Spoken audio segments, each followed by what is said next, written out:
Hey everyone, LittleMoeGaming here. Happy Friday. Hope you're having a great week.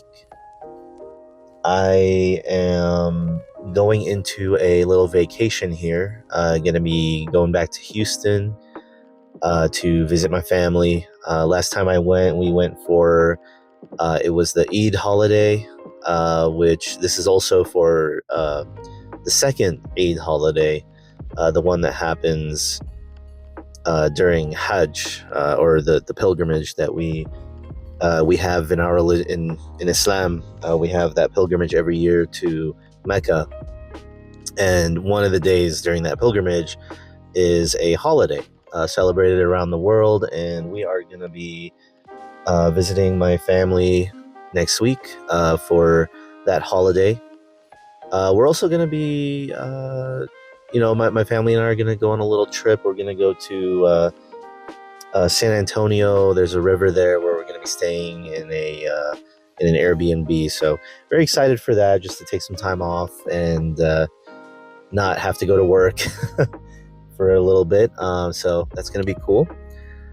But yeah, so for today's topic, for today's gaming topic, is why we're here to talk about video games. Last night I finished Mafia Definitive Edition. So if you've been keeping up with my videos lately, you'll know that a couple weeks ago I started playing GTA 5 just because of the GTA 6 hype. And I only did like one or two missions in the game, and then I thought, let me play Mafia Definitive Edition because I started to get more hype for the new Mafia game that's coming out this year. But the only one I've ever played was Mafia 3. Which I'm going to talk about a little later in the video, but I never played Mafia 1 or 2, and Mafia 1, if you don't know, got a really big remake, I should say, a few years back for the PS4. It's called the Mafia Definitive Edition, and this was a pretty big remake. I mean, if you look at footage from the original game compared to this one, they re-recorded like all the dialogue in the game almost, because back then they just couldn't do like facial animations or the kind of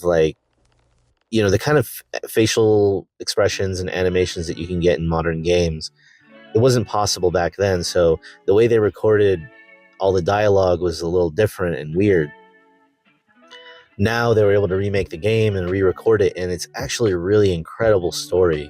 I absolutely loved it. I thought it was really well done, and just a good, mobster story that if you feel like playing a game where you play as a mobster in a mafia, an Italian mafia game, family, this really does a great job. And I just finished it last night. Not a long game, about maybe 12 to 15 hours long. And after I finished it, I sat down and started thinking about, comparing it to other games that are of a similar genre, something like Grand Theft Auto or Mafia 3, right?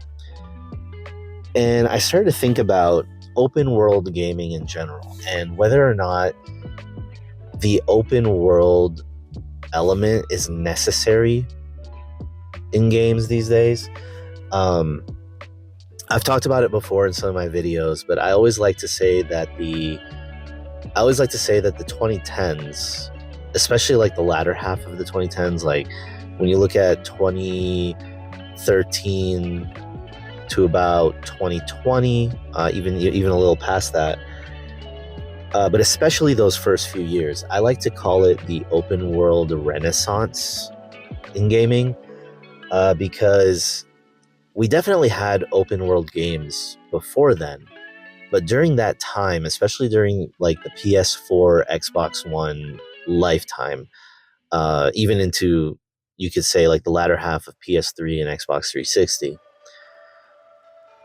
it seemed like almost every company was trying to do some form of open world.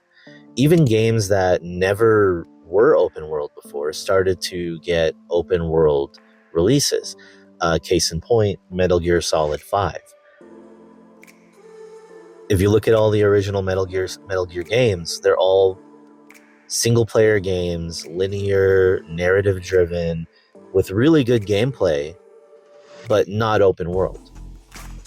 Even if you look at Metal Gear Solid 4, it's a very linear game where the most it goes for open world is every area you go into, you can approach it a different way. So like there's like 4 or 5 different paths you can take in the level to get from point A to point B. But at the end of the day, the goal is to get from point A to point B, and you have a lot of fun doing that with the different tools and mechanics that are offered to you.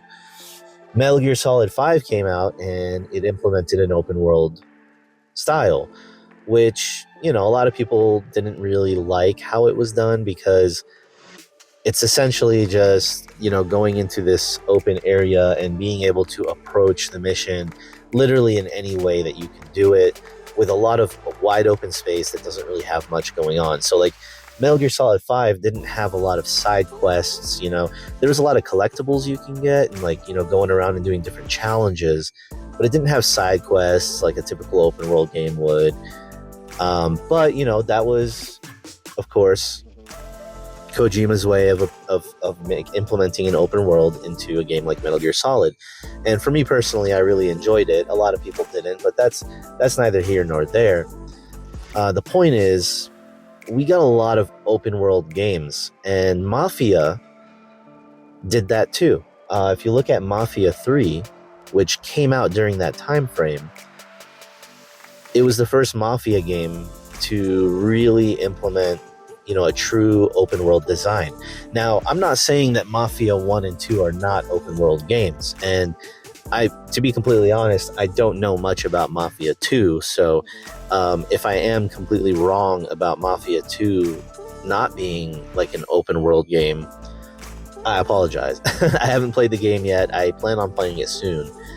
But looking at Mafia 1, right, Mafia Definitive Edition, yes, when you're going from point A to point B, you're moving in an open world, right? You're moving in this city that's completely wide open, but there's nothing to do, which is why I still consider Mafia to be a very linear game, because even though you get to drive through this, open world, like in the city, you're really just going from point A to point B. The most that you're doing in that open world is you are losing the cops, right? Like you're going different directions to lose the cops and changing directions and all that kind of stuff. But there's no side quests. There's barely even any like real, there are collectibles in the game, but these collectibles are collected like within the levels that you're playing, because if you explore the open world, and I don't know, maybe I'm wrong. I didn't really explore the open world of Mafia. Like I didn't walk around the town on foot and try to go into buildings or anything like that. But from what I could tell, you couldn't even do that. Like there were no points of interest. There were no collectibles on the map of like, hey, go here and do this puzzle and you get a collectible or unlock a weapon or anything like that.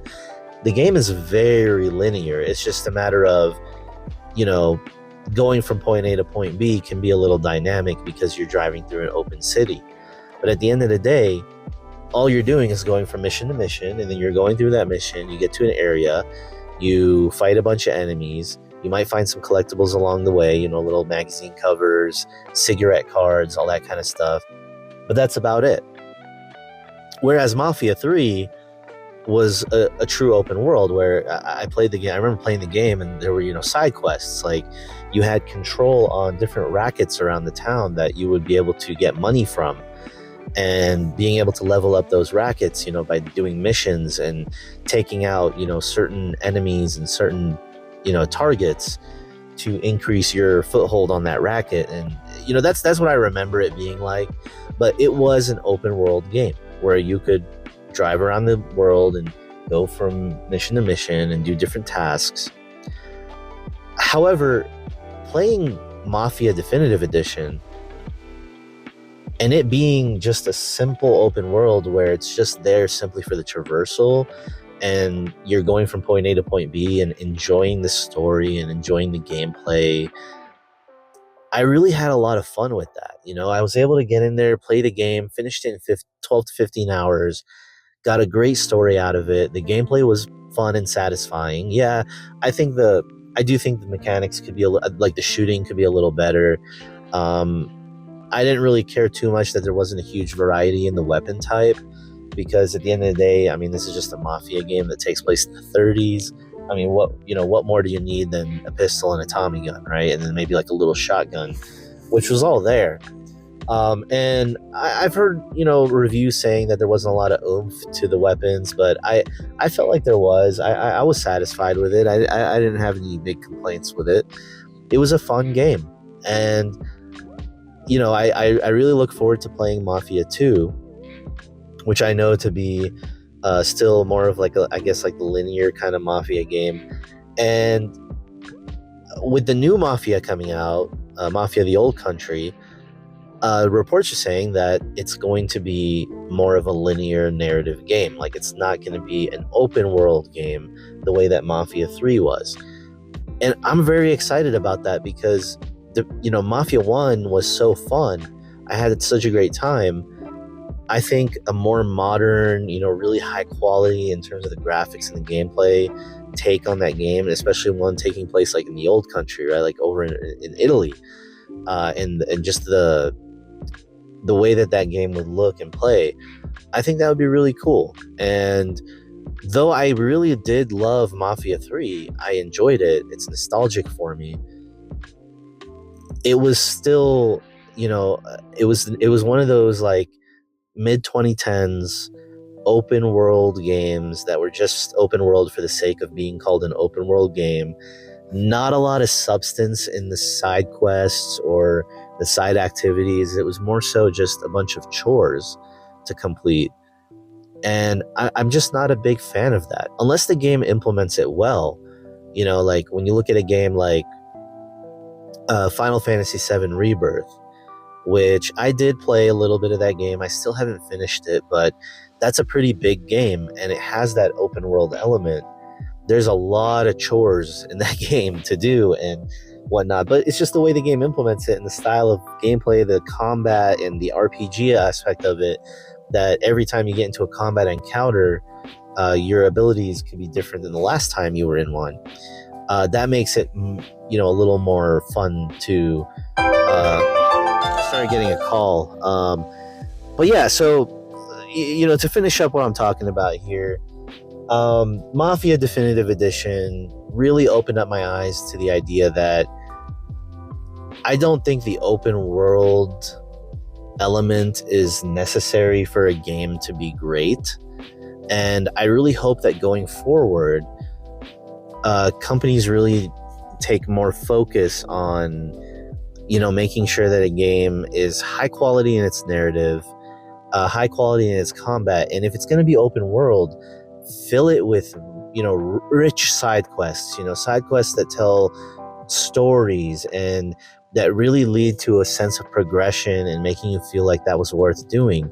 A lot of these open world games that came out in the 2010s were open world just for the sake of being open world, with a lot of, collectathons and mindless, quests that, just really was just padding to make the game longer. I just don't think that that's something necessary. Like case in point, Assassin's Creed. Assassin's Creed Origin, like the Origins and Odyssey trilogy, right? With Valhalla as well. That trilogy was great and it was a lot of fun and a lot of people loved those games. And the experience that I had with those games, like, yeah, I had a great time, but like I didn't finish Odyssey because I just got tired of the monotony of it. Like it was just a lot of side quests that really had no purpose besides like to be there to make the game longer and level up your character because you needed to level up in order to move forward in the game. Assassin's Creed Shadows, which I haven't played yet, but I plan on playing soon, hopefully, seems to have fixed that and made it a little more, focused on quality in combat and making it like more fun to play than just being like a really long, like 100-hour game full of padding, But Anyways, I just wanted to get on here and talk about that real quick, and give my opinion on the open world aspect, and just kind of give my thoughts on Mafia, which I really enjoyed. Please let me know in the comments what you think about this. I'd love to hear your opinions on the open world aspect of gaming. But anyways, this is a Little Mo Gaming at lunch, and as always, take care. We aren't your average raiders, little deckhand. You're tangling with the Guavian Death Gang. Means you should ask